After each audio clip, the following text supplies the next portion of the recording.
काँग्रेसचे प्रदेशाध्यक्ष नाना पटोले आपल्यासोबत आहेत। नाना, महायुती खरं तर 20 तारखेपासून जे आहे ते प्रचाराचा नारळ फोडते।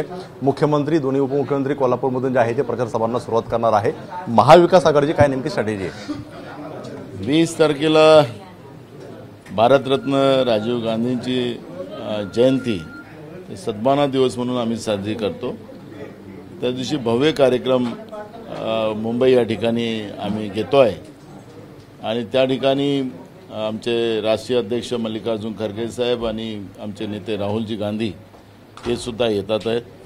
शरद पवार साहेबांनाही आम्ही आमंत्रित केलेलं आहे, उद्धव ठाकरे साहेबांनी आमंत्रित केलेलं आहे आणि तिथूनच प्रचाराचा नारळ महाविकास आघाडीचा फोडला जाईल। खरं तर 16 तारखेला तुमची सभा होणार आहे महाविकास आघाडीची। कोण कोण उपस्थित राहील, काय नेमका अजेंडा असणार सभेचा?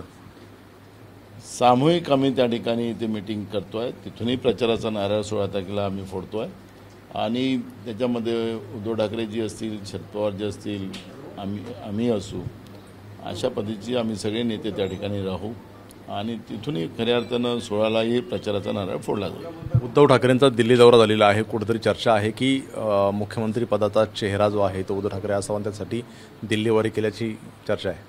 हे बघा, तो मीडियाला काही काम नाही आणि त्याच्यामुळे मीडिया शेतकऱ्यांचे प्रश्न किंवा महाराष्ट्रातल्या कायदा सुव्यवस्थेचे किंवा तरुणांचे प्रश्न घेण्यापेक्षा या पद्धतीचं काही मीडिया, तुमचा मीडिया चांगला आहे पण काही मीडिया या पद्धतीच्या बातम्या पेरून अशी काही चर्चा झालीच नाही। ते उद्धवजींनी स्वतः सांगितलेलं आहे। आज सामना पण वाचा, सगळे वाचा, त्यांचं सकाळी 9 वाजता आमचे मित्र संजय राऊत बोलतात, त्यांनी पण काय बोललं ते पण ऐका। जेव्हा महाविकास आघाडी म्हणूनच आम्ही पुढे जाणार आहोत आणि महाराष्ट्रामध्ये महाविकास आघाडीचं सरकार येणार आणि विधायक दलामध्ये नेत्याची निवड होईल। आणि दुसरा प्रश्न असा आहे की उद्धव ठाकरेंनी म्हटले की या महिन्याच्या एंडिंगपर्यंत जागा वाटपांचा फॉर्म्युला संपून टाका। वाटते तुम्हाला लवकर हातीला सुटेल? आमचा सगळ्यांचा प्रयत्न आहे पण या महिन्याच्या आत होणार पॉसिबल नाही। आता सगळेजण दौऱ्यावर निघालेले आहेत पण सप्टेंबरच्या 15 हे जागा वाटपाचा प्रश्न निकाली निघेल। तुमचा मराठवाड्याचा दौरा आहे, काय नेमकं सभा असणार आहेत, काय नेमकं तुम्ही करता? सभा नाही, संघटनात्मक सगळे स्ट्रक्चर, अनेक लोकांचा प्रवेश, या पद्धतीचा हा दौरा आमचा आहे आणि राहुलजी आणि मल्लिकार्जुन खरगे साहेबांचं 31 ऑगस्ट ते 30 सप्टेंबरपर्यंत अनेक सभा महाराष्ट्रामध्ये वेगळ्या वेगळ्या ठिकाणी होतील। ना बनावट प्रमाणपत्राचं जे आहे ते प्रकरण समोर आलेलं होतं अधिकाऱ्यांचं। APP माझाने काही माहिती समोर आणलेली आहे आणि त्यामध्ये काही बनावट प्रमाणपत्र तर आहेच, मात्र खरे जे दिव्यांग आहेत त्यांच्या शिक्षकांना अजून पगारसुद्धा मिळत नाही आहे। कसं बघतं सरकारच्या सगळ्या धोरणाकडे? बरं, ह्या सरकारमध्ये बोगसगिरीचे प्रमाण इतक्या मोठ्या प्रमाणात आहे की त्याचा अंदाजच नाही। आपण पाहिलं असेल की मेडिकलच्या ॲडमिशनसाठी जी केंद्र सरकारने जी परीक्षा ठेवली त्याचे काही उपयोग पण नाही। त्याच्यामध्ये पेपर लीक होणं, अपंगत्वाचं प्रमाणपत्र, मी विधानसभेमध्येही सुद्धा तो प्रश्न उपस्थित केला होता की अनेक विद्यार्थी अपंगत्वाचे नकली सर्टिफिकेट घेऊन परीक्षेला बसलेत आणि त्याच्या आधारावर काही पोरं पास होण्याचा प्रयत्न केला जातो।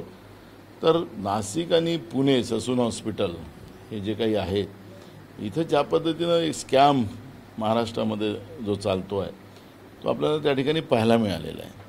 पण सरकार मुद्दामून याच्याकडे दुर्लक्ष करते आणि या पद्धतीचं रॅकेट सरकारच्या महाराष्ट्रातल्या महायुतीच्या सरकारच्या आशीर्वादाने चालते काय, हा प्रश्न लोकांच्या समोर येतो आहे। म्हणून अधिकाऱ्यांच्या या हँडिकॅप सर्टिफिकेटचा जो इश्यू आला आता रिन्यूवर, त्याच्यातही अनेक प्रश्न आहेत आणि या सगळ्या गोष्टीचं गांभीर्याने लक्ष घेतलं पाहिजे असं आमचं मत आहे। आणि सध्या राज्य सरकार लाडकी लेक आणि अशा महिलांसाठी अनेक योजना राबवतोय, मात्र एक धक्कादायक माहिती समोर आली, 2018 ते 22 पर्यंत 1 लाखाहून अधिक महिला बेपत्ता झालेल्या आहेत, गायब झालेल्या आहेत। हा प्रश्न विधानसभेत आम्ही अनेकदा विचारलेला आहे। वर्षाला जवळपास 78,000 महिला त्या महाराष्ट्रातून गायब होताना आम्ही पाहतो आहे। विधानसभेमध्ये हा प्रश्न विचारून सरकार आम्ही तपासतोय, पाहतोय, पण सरकारला त्या लाडल्या बहिणींचं काही घेणं देणं नाही। आम्ही सरकारला सांगितलं की पावसाळ्यामध्ये पोलीस भरती करू नका, त्याचे सगळे परिणाम आपल्याला चुकीचे पाहायला मिळतात. अनेक मुलांना धावायला चिखलामध्ये अडचण होते, मुलीला धावायला अडचण होतं. पण हे सरकार इतकं निर्ढावलेलं सरकार आहे की आज आपण मुंबई शहरातही पाहिल्यात अनेक मुलं मुली रस्त्याच्या कडेवर बसलेले बाहेरच आपल्याला पाहायला मिळतात. ते सगळे पोलिसांच्या भरतीसाठी इथं आलेले आहेत. त्या पण लाडल्या बहिणी आहेत. पण यांची नकलीपणा, कारण की निवडणूक जिंकण्यासाठी ज्या पद्धतीचं एक प्रयत्न केला जातो, प्रलोभनाचा प्रयत्न केला जातो, ते दृश्य आपण या लाडल्या बहिणीच्या योजनेच्या माध्यमातून पाहायला मिळते आहे. हे 3 तोंडाचं सरकार आहे. हे 3 तोंडाचं सरकार हे तो गुलाबी कपडे घालून एक फिरणारा एक पाहतो आहे की मी सही मारली असं ते म्हणतो आहे आणि त्याच्यामुळे लाडली बहीण झाली. आणि आता गुलाबी अळी पण कापसावर येतं. आता मी कोणाला माझं काही कोणाला असं या पद्धतीचं बोलायचा अधिकार नाही. पण एक गोष्ट आपण पाहतोय की तुम्ही दिलं काय? महिलांना महागाई दिली त्याच्यावर का चर्चा करत नाही? 1,500 दिलं तर उपकार केल्यासारखं तुम्ही ज्या पद्धतीने वागता. 270 कोटी रुपये तुम्ही जाहिरातीवर खर्च करताय योजनेच्या. म्हणजे तुम्ही हा जो दिखावा करताय हा आमच्या भगिनींना कळते आहे. अर्जाचं तुम्ही सांगितलं की सगळे अर्ज घेऊन टाका, त्याच्यामध्ये त्रुट्या काढू नका. पण मी तुम्हाला आत्तापासून सांगतो की त्याच्यामध्ये इन्कम हा सगळ्यात महत्त्वाचा भाग आहे. आणि आता हे सांगतात की सगळ्या अर्ज सरसकट घेऊन टाका, अधिकाऱ्याला सूचना दिलेल्या आहेत. जसं शेतकरी स्वाभिमान योजनेमध्ये नरेंद्र मोदींनी 6,000 रुपये पाठवायचा निर्णय घेतला, पण त्या कुटुंबातल्या एखाद्या पोरांनी बँकेमध्ये कर्ज घ्यायसाठी जेव्हा अर्ज करतो आणि त्याला इन्कम टॅक्स हा त्याचा भरला असलाच पाहिजे अशा पद्धतीची त्याच्यामध्ये अट आहे बँकेच्या लोनमध्ये. आणि त्यांनी त्या पद्धतीने कागद टाकल्याबरोबर ते जे 6,000 रुपये घेतले असतात ते जेव्हापासून घेतले ते सगळे पैसे वापस करा, नाही तर तुमच्या संपत्तीवर आम्ही जप्ती मारू अशा पद्धतीचा आदेश नरेंद्र मोदी काढते.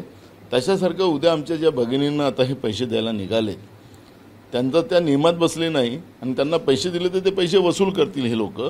अशा पद्धतीची त्या ठिकाणी अडचणी आहेत. पण निवडणुकीचं प्रलोभन देऊन आपण ही निवडणूक जिंकू असा यांना जो विश्वास आहे आणि त्याला काही अर्थ राहणार नाही. यांना हारणं तय आहे, सत्तेच्या बाहेर जाणं यांचं तय आहे. महाराष्ट्राच्या जनतेने या भ्रष्टाचारी आणि महाराष्ट्राचा स्वाभिमान विकणाऱ्या या महायुतीच्या भाजप-प्रणित सरकारला घरी पाठवण्याचा निर्णय केलेला आहे. तुम्ही विधानसभेसाठी अनेक सर्वे केलेले आहेत. काय नेमके सर्वे सांगताय? 100च्या पुढे जागा लढावा का 100च्या आत लढावा? आम्ही जागा 288 लढणार आहोत काँग्रेस. तर त्यामुळे आता जागा वाटपामध्ये तो निर्णय होईल. पण जागा आम्ही महाविकास आघाडी म्हणून 288 लढणार. काँग्रेसची काय भूमिका आहे? 100 क्रॉस करावं? मी तुम्हाला सांगितलं आम्ही 288 लढतोय. तुम्ही 100वरच आहे. पाहतोय आम्ही महाविकास आघाडी म्हणून जे आहे ते एकत्रित लढणार आहोत आणि एकत्रित जे आहे ते आमच्या जागा असणार आहे. त्यामुळे 288 जागांवरती महाविकास आघाडी लढेल असं नाना पटोले म्हणताना पाहायला मिळत आहेत. कॅमेरामन अनुप सराजने एबीपी माझा मुंबई.